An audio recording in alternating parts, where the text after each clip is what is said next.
மரேந்திர பாகுபலி ராஜாசாப் இருக்குல்ல, ஷூட்டிங் வந்தவங்க யாரும் பிரபாஸ் பார்க்கவே முடியலையாமா. ஏன்? ஏன்னா ஷூட்டிங்கே வரலையாமா. ஹாலிவுட்டின் டார்லிங்னா அது ஒரே ஒருத்தர் தான், நம்ம பிரபாஸ். இந்தியன் சினிமாவின் ரிபல் ஸ்டார், இந்து சினிமாவின் டார்லிங் என்று அழைக்கப்படுகிற பிரபாஸ் ஏன் வந்து அவர்னால ஒரு நல்ல ஹிட் படமே கொடுக்க முடியல? அமரந்த பாகுபலி அப்படிங்கிற ஒரு ராஜா கதாபாத்திரத்துல வந்து 2 ஸ்டேட்டையுமே அலற விட்டு அவ்வளவு பெரிய பேன் இண்டியன் ஸ்டார், முதல் பேன் இண்டியன் ஸ்டார் அப்படின்னு உருவான பேன் இண்டியாங்கிற வார்த்தைக்கே ஒரு பிராண்ட் அம்பாசடராக நிகழ்ந்த ஒருத்தர் வந்து எங்கே போனார் இப்போ? ஏன் அவரை போட்டு எல்லாரும் அடி அடி நடிக்கிறாங்க? ஏன் அவர்னால அந்த மாதிரி ஒரு 10 வருஷத்துக்கு அப்புறமும் பாகுபலி மாதிரி ஒரு ஹிட் தர முடியல அப்படிங்கறத பத்தி இந்த வீடியோல நம்ம வந்து சொல்ல போறதுல இல்ல, சும்மா பேசி போறோம். சார் அழுகுறீங்க சார், சவுண்ட் வரலையே சார், எல்லாரும் என்ன ஏமாத்துறாங்க.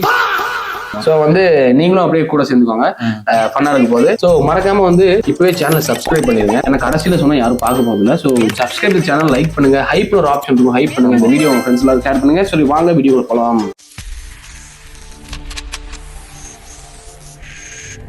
பிரபாஸ் வந்து எனக்கு கிட்டத்தட்ட ஒரு பில்லா, அதாவது அஜித் படத்தோட ரீமேக் பில்லா, அந்த டைம்ல இருந்து ஒரு எப்ப சொல்லலாம், ஒரு 2009, 10 அந்த காலகட்டத்துல தான் எனக்கு தெரியும். பாட்டுலாம் அந்த டைம்ல நம்ம சாங்ஸ் தான் ஃபர்ஸ்ட் நம்ம கவனிக்கும்.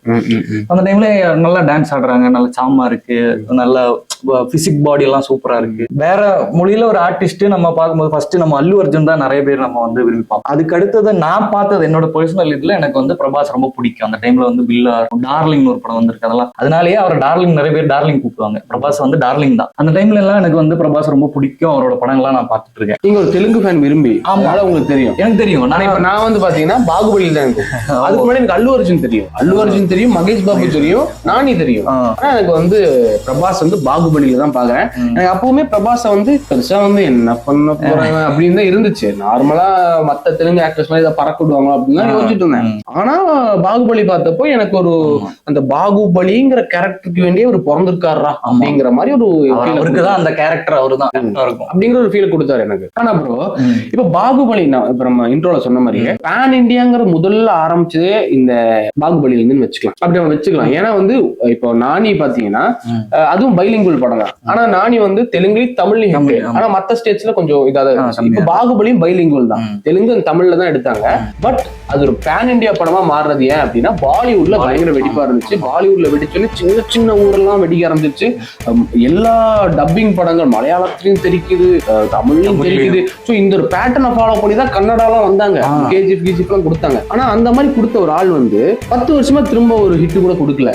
அதுக்கு முக்கியமான காரணம் நான் என்ன சொல்லுவேன் அப்படின்னா அவருக்கு கதை செலக்ட் பண்ண தெரியல.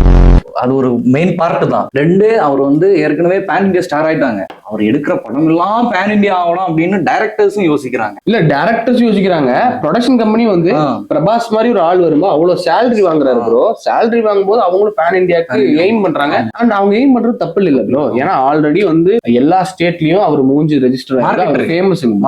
அவரை வச்சு பேன் இண்டியா படம் பிளான் பண்றது ஒரு தப்பு கிடையாது. ஆனா எங்க அந்த அடிபடுது அப்படின்னா அவரும் வந்து ஒரு பேன் இண்டியா லெவல்ல போய் நின்ட்டாரு. நம்ம கம்பேரிசன் வருவோம். இப்போ வந்து அவர் ஒரு பேன் இண்டியா லெவல்ல போய் பெரிய ஸ்டார்டம்ல நிக்கிறாரு. ஆனா அதுக்கு அடுத்தது அவர் விடுற படம் தான் சாஹோ. சாஹோவோட அந்த ஒரு கிளிம்ஸ் ஒன்று விட்டுருந்தாங்க, ரத்தத்தை தொடைக்கிற மாதிரி. அதுவே தெரிச்சுது, அவ்வளவு எக்ஸ்பிரஷன் இருந்துச்சு. ஆனா ஏன் அங்க அந்த இது சொதப்பிச்சு அப்படின்னா அவர் வந்து அந்த கேரக்டர் மட்டும் தான் செலக்ட் பண்ணிருக்காரு. இந்த மாதிரி ஒரு மாசான கேரக்டர், இப்படி ஒரு பில்டப்பான கேரக்டர் சார், அந்த கேரக்டர் தான் செலக்ட் பண்ணிருக்காரு தவிர அதை சுத்தி இருக்க கதாபாத்திரத்தையும் இல்ல கதையும் ஒரு செலக்டே பண்ணலன்னு நினைக்கிறேன்.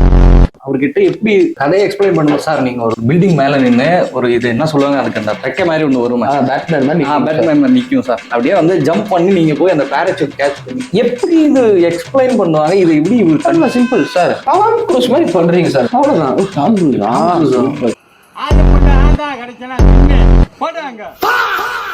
பாகுபலியில மலையில இருந்து விழுச்சோம். சரி, இதுல வந்து பேராசூட்டை நம்ம கீழே போட்டு அது போய் நம்ம கேட்ச் பண்ணி கீழே லேண்ட் ஆகுற மாதிரி. அதுல ஒருவேளை சொல்லும் போது பயங்கரமா சொல்லியிருப்பாங்க ப்ரோ, எடுக்கும் போது பயங்கரமா எடுத்துருப்பாங்க.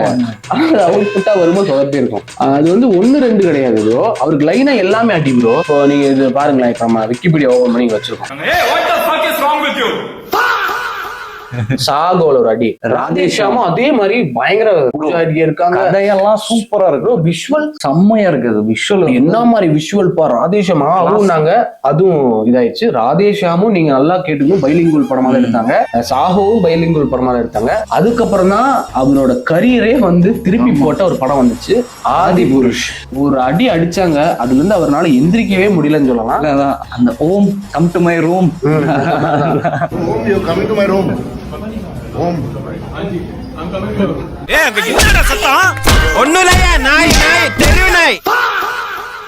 அந்த அடியில இருந்து அவரால் எந்திரிக்கவே முடியல அப்படின்னு சொல்லுவாங்க. இப்ப அந்த ராஜா சாப் வரைக்கும் வந்து போட்டு அடி நடிக்கிறாங்க. ஆனா இப்ப வந்து நம்ம இன்னொரு விஷயம் பார்ப்போம். இப்ப நீங்க இதே மாதிரி வேற பேன் இண்டியன் ஹீரோஸ் எல்லாம் சொல்லுங்க. அல்லு அர்ஜுன் இருக்காங்க. ஏன்னா அவர் புஷ்பாக்கு அப்புறம் எப்படி ஒரு பாகுபலி இவருக்கு ஒரு பிரேக் த்ரூ கொடுத்ததோ, புஷ்பா 1 and 2 அவருக்கு ஒரு பிரேக் த்ரூ இருக்கு. அப்புறம் இப்போ நானி ஓரளவுக்கு ஏறி வராங்க. பட் நானி வந்து ஆல்ரெடி அந்த ஒரு இதுல இருக்காரு. அண்ட் ஆல்சோ வந்து அவர் பேன் இண்டியா அவர் வந்து துல்கர் மாதிரி வச்சுக்கோங்க, எல்லா இதுலயும் இருப்பாரு. அவர் எல்லா வீட்டு பிள்ளை மாதிரி நானி. ஆனா மெயினா வந்து நானிக்கு வந்து சவுத்துல, நம்ம தெலுங்கு விட்டா சவுத்துல தான் பயங்கர மவுஸ் இருக்கு. ஆனா இப்போ வெளியே, இந்தியா விட்டு வெளியே, இல்ல இந்தியாவுல எல்லா முக்கும் போல அப்படின்னா ராக்கி பாய் யஷ் எடுத்துக்கோங்க. இப்ப யஷ் வந்து ஒரு ஓரத்துல வைங்க, யஷ் பத்தி நம்ம வருவோம். இப்ப வந்து நாம லைனா இப்ப சொல்லணும் அப்படின்னா RRR ஒரு பெரிய படம், Ram Charan NTR international level reach கிடைச்சது அவங்களுக்கு. பட் அவங்களும் ஃபெயில் ஆயிட்டாங்க. அடுத்த படங்கள் அவங்களால அந்த அளவுக்கு கொடுக்க முடியல, அவங்களும் ஃபெயில் ஆயிட்டாங்க. இங்க வந்து பிரபாஸ். ஆனா நீங்க அந்த சைடு கன்னடா போனீங்க அப்படின்னா ராஜ்பி ஷெட்டி இன்னுமே அவர் இருக்காரு. அவர் வந்து இவர் ரச்சித் ஷெட்டி இன்னுமே இதா இருக்காரு. இப்ப நம்ம அவர் பேர் என்ன, இன்னொரு பேர் இருந்தாரு காந்தாரா, இவரு என்ன இன்னைக்கு ரொம்ப ஜாம் ஆகுது, ரிஷப் ஷெட்டி. அவரும் ஒரு பெரிய லெவல் மார்க்கெட்ல இருக்காரு. சோ வந்து யஷ் கன்னடா அவரு ஒரு இதுல இருக்காரு. சோ கன்னடால வந்து அவங்க அந்த மெயின்டைன் பண்றாங்க. ஆனா இங்க முடியல. ஏன் அப்படின்னா கதை. ஆமா கண்டிப்பா. யஷ் வந்து நான் இதுல வந்து சொல்லுவேன். இப்ப நம்ம ராம் சரண் NTR இவங்க எல்லாம் எடுத்துருவோம். ராம் சரண் NTR அப்படிங்கறது வந்து அவங்க 2 பேரோட அந்த படம் பயங்கரமா இருந்துச்சு. ஆனா பிரபாஸுக்கும் யஷுக்கும் இருக்க ஒரு கனெக்ஷன் என்ன அப்படின்னா அவங்க 2 பேரோட கேரக்டர் தான் பயங்கர ஃபேமஸ். இப்ப ராக்கி பாய் அப்படின்னாலே நமக்கு யஷ் தான் வருவாரு. அவர் தான் ராக்கினாலே யஷ் தான் யூடியூப்ல வருவாரு. One and only piece. Baahubali அப்படின்னா இது அவங்களோட கேரக்டர் அவ்வளவு பெருசா இருந்துச்சு. சோ மக்கள் அந்த மாதிரி ஒரு கேரக்டர்ல பார்த்துட்டு அதுக்கப்புறம் அவங்கள பார்க்கும்போது அதே மாதிரி பார்த்தாதான் இப்போ நான் வந்து யஷ் வந்து ராக்கிவே பார்த்துட்டேன்னா எனக்கு திரும்ப யஷ் வந்து யஷ்ஷா பார்த்தா எனக்கு பிடிக்காது.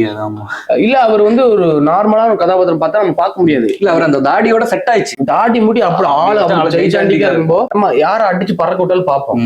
ஆனா அவரோட சக்சஸ் எங்க தெரியுமா, இத்தனை வருஷம் ஆயிட்டு அவர் நெக்ஸ்ட் KGF 2 பிரான்சைஸ் முடிஞ்சதுக்கு அப்புறம் வேற படம் டாக்ஸிக் இப்பதான் கிளிம்ஸே விட்டுருக்காங்க. அவர் ரொம்ப பொறுமையா இருக்காரு, கதை செலக்ட் பண்றதுல பொறுமையா இருக்கு. கதை ஒண்ணு செலக்ட் பண்ணி நம்ம ஒரு மாசம் இருக்கோம், இப்ப அந்த மாசம் விட இன்னொரு மாசம் வேணும். ஆனா அது கூடவே சேர்ந்து அந்த டெக்னிக்கலி இல்ல கதை வைஸாவும் நம்ம நல்லா இருக்கணுங்கிறதுனாலதான் டைரக்டர் கூட அந்த மாதிரி செலக்ட் பண்ணி ஒரு ஃபீமேல் டைரக்டர் அவங்க சூஸ் பண்ணி அவங்க படத்துக்கு நிறைய கிளிம்ஸ்க்கு கிரிட்டிசிசம் வந்தாலுமே அவங்க நல்ல ரைட்டர் தான், அவங்க மூத்தவங்க சூப்பரா எழுதிப்பாங்க. சோ அந்த மாதிரி ஒரு ஆளை செலக்ட் பண்ணி டெக்னிக்கலியும் அவங்க சவுண்டா வந்து பிரசன்ட் பண்றாரு. ஆனா வந்து இப்போ நம்ம இந்த சைடு தெலுங்கு சைடு பாத்தீங்கன்னா அவசரம், ஒரு ஹிட் கொடுத்தாச்சு, நெக்ஸ்ட் 150 கோடி இப்பதான் சம்பளம், நெக்ஸ்ட் ஒரு படம் எடுக்கணும், படம் எடு.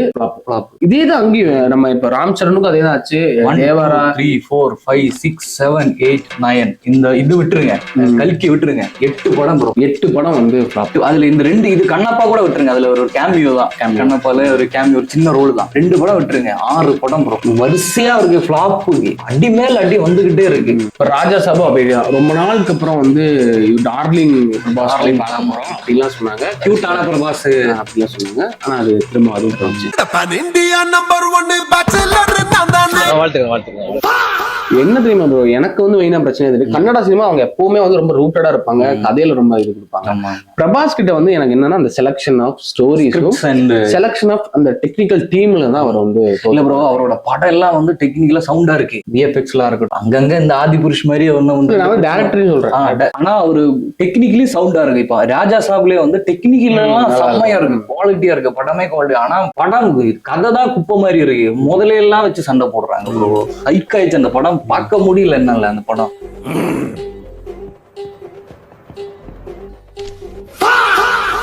சும்மா சும்மா இது எல்லாமே சும்மா ப்ரோ. நான் பாலைய படமே விரும்பி பார்த்தேன், பாலையோட தீவிர ஃபேன் நான். அந்த படமே நான் வந்து அகண்டா எல்லாம் வெறிச்சு பார்த்தாலும் நான். ஆனா இது எனக்கு பார்க்க முடியல என்னால.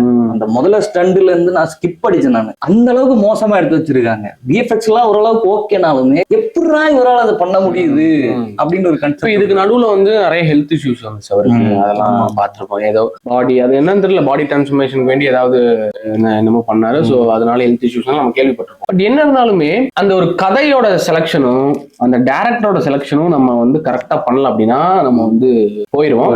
இது வந்து இப்ப நம்ம மோஸ்டா பார்க்கும்போது இந்த பேன் இண்டியா ஹீரோஸ் பார்க்கும்போது தெலுங்குல தான் நிறைய இந்த மாதிரி நடக்குது. புஷ்பா 1 and 2மே கதையெல்லாம் நல்லா இல்லைன்னு கிரிட்டிசைஸ் பண்ணாங்க.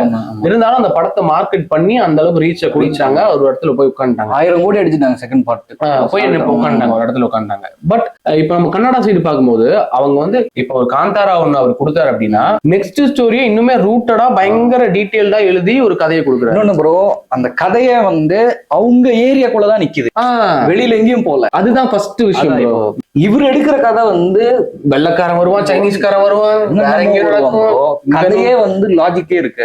அவர் வந்து இந்த கதையில போக்கஸ் விட்டுட்டு அந்த கேரக்டருக்கு லேடிஸ கிளாமரஸா காட்டலாம் அப்படின்றதுலயும். அது தெலுங்கு சினிமா அப்புறம் இருந்து பண்ண தெலுங்கு சினிமான்னு இல்ல, எல்லா சினிமாவும் பண்ண இது கொஞ்சம் எக்ஸ்ட்ரா ஓவர் டோஸா போடுறதுனால. அதான் ஏன்னா ப்ரோ கேரக்டர் தான் பாக்குறாங்க. அந்த கேரக்டர் அவ்வளவு பில்டப்பா இருக்கா, கேரக்டர் அவ்வளவு கேரக்டர் 3 ஹீரோயின் வேணும், அவ்வளவு பேர் அடிச்சு பறக்க ஒண்ணும், பல்சர் பைக் கையில சுத்தணும், இந்த மாதிரி கேரக்டர் தான் பாக்குறாங்களே தவிர கதையை வந்து சுத்தமா கவனிக்கிறத விட்டுட்டாங்க. இப்ப யஷ் கிட்ட என்ன ஒரு பிளஸ் எனக்கு என்ன தோணுது அப்படின்னா அவர் அந்த கேரக்டரையும் பாக்குறாரு, அதே சமயத்துல கதையும் பாக்குறாரு.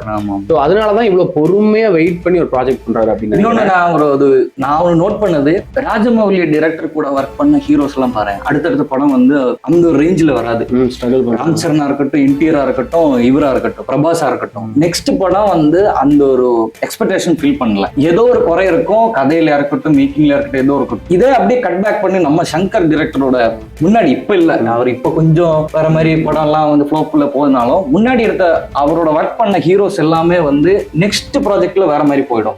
பிரபுதேவா எடுத்து பாருங்க, பிரபுதேவா அவரோட படத்துல ஆக்ட் பண்ணதுக்கு அப்புறம் பிரபுதேவா இருக்கு, இண்டஸ்ட்ரியில இருக்கு, அவருக்கு ஒரு மார்க்கெட் இருக்கு, எல்லாமே இருக்கு. ஆனா டைரக்டர் சங்கர் அவரு கொடுத்த அவர் பூஸ்ட் வந்து இல்ல. விக்ரம் எடுத்து பாருங்க, ஐ படம் பண்ணாங்க. பெரிய பெரிய டைரக்டர்ஸ் இந்த மாதிரி கிராண்ட் ஸ்கேல்ல போற ஆர்டிஸ்ட் வந்து நெக்ஸ்ட் படத்துல அவர் கொஞ்சம் டவுன் ஆகுறாங்களோ என்னோட ஒரு அசம்ப்ஷன் இருக்கு. எனக்கு ஒரு டவுட்டா இல்ல, என்ன சொல்றாங்க கரெக்ட் தான். ஒரு பெரிய ஹிட் ஒரு டைரக்டர் வந்து கொடுத்ததுக்கு அப்புறம் அந்த டைரக்டருமே அந்த லெவலுக்கு இருக்கிற ஒரு டைரக்டர் தான். வந்து உல்டாவா ஆனது எங்க தெரியுமா? பிரசாந்த் நீல் யஷ் வச்சு ஒரு படம் கொடுத்தாரு, ஆனா அவரு பிரபாஸ் வச்சு பண்ணும்போது ஃப்ளாப் ஆகும். சோ டைரக்டர்ஸுக்கு இது நடந்தது, பிரசாந்த் நீலுக்கு வச்சுக்கலாம். இப்ப நானி பாத்தீங்கன்னா நானி வந்து ஒரு நல்ல ஹிட் தான். நானி படம் ಈಗ நல்ல ஹிட். அதுக்கப்புறம் அவர் கொடுத்த எல்லா படமே நல்ல படம். ஏன் அப்படின்னா நானி வந்து கதை பயங்கரமா சூஸ் பண்றாரு, செலக்ட் பண்றாரு. சோ எனக்கு என்னமோ அங்கதான் ப்ரோ பிரச்சனை. நம்ம அந்த செலக்ட் பண்றது இருக்குல்ல, நமக்கு அந்த டைரக்டரோட ஸ்கில்லையும் அந்த கதையோட மேல இருக்க நம்பிக்கை தான். இந்த சனி போத சனி வாரலாம் சரியா சூப்பரா காட்டியிருப்பாங்க. சோ எங்க எல்லாமே தோக்குது அப்படின்னு எனக்கு என்ன தோணுதுன்னா கதை தான். இந்த கதை வந்து எவ்வளவு ரூட்டடா இருக்கு, சூஸ் பண்றது எவ்வளவு டீடைல்டா இருக்கு. இந்த கதை துணை கதை எல்லாம் சொல்லுவாங்க, அந்த மாதிரி துணை கதை இருக்கா, கதை இருக்கா, அவரு கேரக்டர் ஹீரோ கேரக்டர் மட்டும் இல்லாம மத்த கேரக்டருக்கு எல்லாம் வேல்யூ இருக்கா. நானி ஒரு படத்துல வில்லனுக்கு எல்லாருக்குமே வேல்யூ இருக்கு. இங்க வந்து வில்லனுங்க டம்மியா இருக்கானுங்க. இப்ப ஏன் பாகுபலி அவ்வளவு பெரிய ஹிட்னா ராணா மாதிரி ஒரு வில்லன் தான், அதனாலதான் ஹிட். ஆர்ஆர் ஏன் அவ்வளவு இது அப்படின்னா அவங்க 2 பேருமே மாத்தி மாத்தி அடிச்சுக்கிறாங்க, ஹீரோ 2 பேரும் அடிச்சுக்கிறாங்க. நமக்கு ஒரு இதா இருந்துச்சு. அந்த மாதிரி வில்லனிசமோ இல்ல நம்மளை சுற்றி இருக்க கேரக்டரோ அவ்வளவு ஸ்ட்ராங்கா இருந்தாதான் கதையும் ஸ்ட்ராங்கா இருக்குங்கிறத எங்கேயோ மிஸ் பண்ணிடுறாங்க. அண்ட் அந்த டைரக்டர்ஸுமே என்ன பண்றாங்க, buildup buildup buildup buildup buildup buildup பில்டப்னு சொல்லி அந்த மத்தவங்க எல்லாம் மட்டம் தட்டிடுறாங்க. ஏண்டா லேட்டு? சரி குடி மாப்பிள்ள, நம்மளுக்கு கொஞ்சம்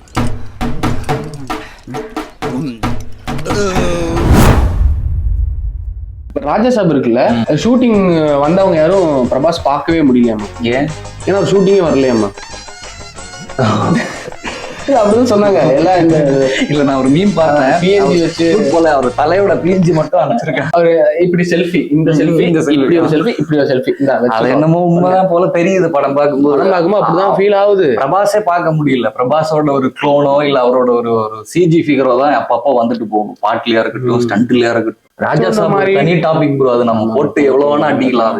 சோ இந்த மாதிரி வந்து பேன் இண்டியன் ஹீரோஸ் எல்லாம் ஏன் ஸ்ட்ரகிள் பண்றாங்க அப்படின்னா அந்த பேன் இண்டியன் ஹீரோஸ்க்கு பின்னாடி எல்லாம் ஒரு கதை, ஒரு நல்ல டைரக்டர் இருந்தாங்க. அதுதான் லேக்கிங். அந்த நல்ல கதையும் நல்ல டைரக்டரையும் சூஸ் பண்ணாம தான் நிறைய பேன் இந்தியன் ஹீரோஸ்னு ஆனவங்க எல்லாருமே இப்ப ரொம்ப ஸ்ட்ரகிள் பண்ணிட்டு இருக்காங்க அப்படின்னு எனக்கு தோணுது. இதுதான் வந்து மாச வச்சு மட்டும் செல் பண்ண முடியாது. அதுக்கு ஒரு ஸ்டோரி, ஒரு பக்காவான ஒரு மேக்கிங்லாம் நம்ம எவ்வளவு காசு இருந்தா யாரு வேணா பர்ஃபெக்டா மேக் பண்ணலாம் ப்ரோ. ஸ்டோரின்றது வந்து அது ஒருத்தரோட மண்டையிலே, ஒரு டீமோட மண்டையிலே தான் வரும். அது பர்ஃபெக்டா இல்லைன்னா கண்டிப்பா எவ்வளவு பெரிய வேர்ல்டு ஸ்டார் டாம் க்ரூஸா இருந்தா கூட அது ஃபிளாப் தான். ஏன் வந்து பேன் இண்டியன் ஸ்டார்ஸ் எல்லாம் ஸ்ட்ரகிள் பண்றாங்க அப்படின்னு கேட்டா எங்களுக்கு தோன்றது இதுதான். ஒரு நல்ல கதையும், இந்த கதைக்கு பின்னாடி அந்த கதையை உருவமாக்க, அந்த கதையை விஷுவலாக்க ஒரு நல்ல டைரக்டரும் இல்லாததான் முக்கியமான காரணம் அப்படின்னு எங்களுக்கு தோணுது. ஸோ நீங்க இந்த படம் எல்லாம் பாத்திருக்கீங்களா? ராஜா சாப் பாத்தீங்களா? இல்ல உங்களுக்கு வேற என்ன தோணுது? ஏன் வந்து இந்த மாதிரி பேன் இண்டியன் ஸ்டார்ஸ் எல்லாம் ஃபெயில் ஆகுறாங்க அப்படின்னு உங்களுக்கு என்ன தோணுது? பேன் இண்டியா பத்தி என்ன தோணுது? எல்லாத்தையுமே மறக்காம கமெண்ட்ஸ்ல சொல்லுங்க. நாங்க உங்களுக்கு கண்டிப்பா ரிப்ளை பண்றோம். அண்ட் மேலும் இந்த மாதிரி ஒரு வீடியோல பாக்குறோம். அதுவரை நன்றி, வணக்கம்.